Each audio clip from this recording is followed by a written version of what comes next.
This video is brought to you by Skillshare. We're now roughly a week into the new Labour government. After 14 years on the opposition benches, the Labour Party now has their chance to change the country. Considering that they won the second largest number of seats in their history, this shouldn't be all that difficult. And as a result of this, many of their supporters are expecting them to move quickly to rebuild the country.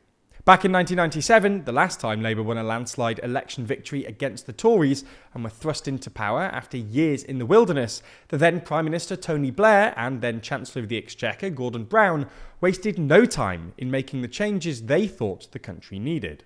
For example, only 4 days in, they announced plans to make the Bank of England independent, something that was welcomed by the financial establishment. This appeared to set the stage for the rest of New Labour's first term in office, with them focusing on making significant constitutional changes, especially on things like devolution. So it's worth looking at Starmer's government to see what they've done in their first week in power, whether there are any major changes akin to Bank of England independence, and what this tells us about how Starmer will govern as Prime Minister. Before we start, if you haven't already, please consider subscribing and ringing the bell to stay in the loop and be notified when we release new videos. After all of the pomp and ceremony associated with becoming Prime Minister, Starmer wasted no time in appointing his cabinet. For the most part, this was as expected. Rachel Reeves became Chancellor, the first woman to hold the position in the history of the United Kingdom. Angela Rayner became Deputy Prime Minister and Housing Secretary, David Lammy became Foreign Secretary, and Yvette Cooper became Home Secretary. One of the most surprising decisions Starmer made here, though, was to appoint Richard Hermer as Attorney General, rather than Emily Thornberry, who had shadowed the role since the end of 2021.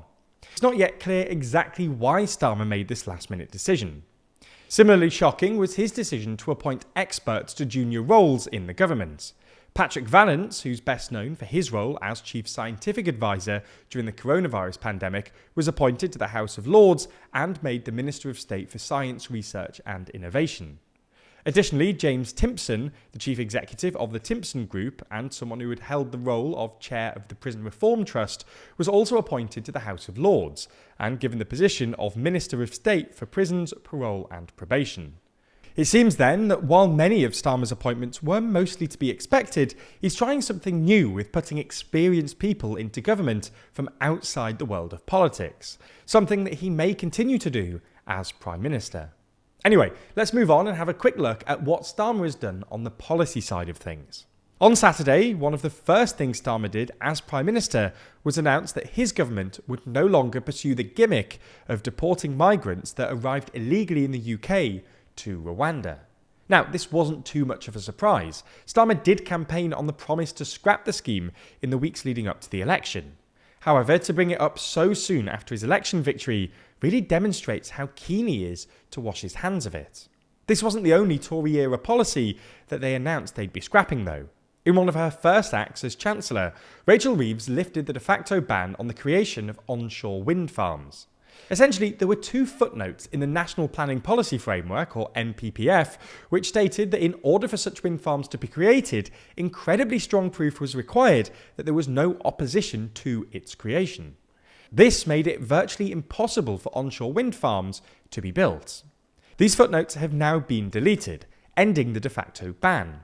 It seems that reversing NIMBYism is high on Labour's agenda, as in the very same speech, Reeves also announced her plans to introduce compulsory house building targets, something that she claims will help the UK build the 1.5 million houses planned to be built over the course of this Parliament. Reeves additionally stated that the government had already started work on building these houses by giving permission for 14,000 new homes in Liverpool Central Docks, Worcester, Northstowe and Langley Sutton Coldfield.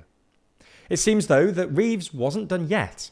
On Tuesday she announced one of her biggest announcements yet as Chancellor, that she's going to establish a National Wealth Fund. Now again, this was mentioned in the manifesto, but the speed with which it's being set up is surprising. Now, essentially, the plan is to use public money to invest in key industries alongside private investments. The use of public money is meant to signal to investors that if the government has confidence in it, then they should too. It's hoped that for every £1 the government invests, the fund will attract £3 of private investment. It's important not to confuse this with a sovereign wealth fund, something that has been introduced in Norway and Saudi Arabia to manage money that the government receives through the sale of state-owned natural resources. Anyway, it was announced this week that the fund is planning to invest about £1.8 billion of public money in ports, £1.5 billion in gigafactories, £2.5 billion to clean steel, £1 billion for carbon capture, and £500 million for green hydrogen. In total, this takes the public investment up to £7.3 billion. There are two main questions with this though. Firstly, will the government be able to attract 3 times the amount of public investment in private investment? The second is whether the fund will generate an annual return for the taxpayer. So far, the Treasury has stated that it hopes that returns could be in the range of 2.5% to 4% annually. Now, none of this should really come as a surprise. All of the policies mentioned so far have been discussed prior to their election, with some even featuring in the manifesto. They've had a long time too to work on their specific plans, as polls have shown for the better part of 2 years that they're on track to beat the Tories at any subsequent election. What will be interesting though is what's mentioned in the King's speech later this month. The speech is written by the government and outlines what they plan to do in the next Parliament. When Starmer gets back from his NATO summit in Washington, he'll have roughly a week to put this together before the state opening of Parliament at the end of the week. We'll then see exactly what Starmer is to prioritise and how he plans to govern over the next Parliament. And we'll keep you updated on this as it happens. Running a profitable online news brand that gives away free content is a little tricky. So recently we launched an online store where you can purchase copies of our magazine Too Long. The thing is, setting up an e-commerce business is also pretty tricky. But fortunately, when it comes to websites and e-commerce, Skillshare is there to help. With me taking their very useful course, Shopify Essentials for Web Developers, when setting up the store.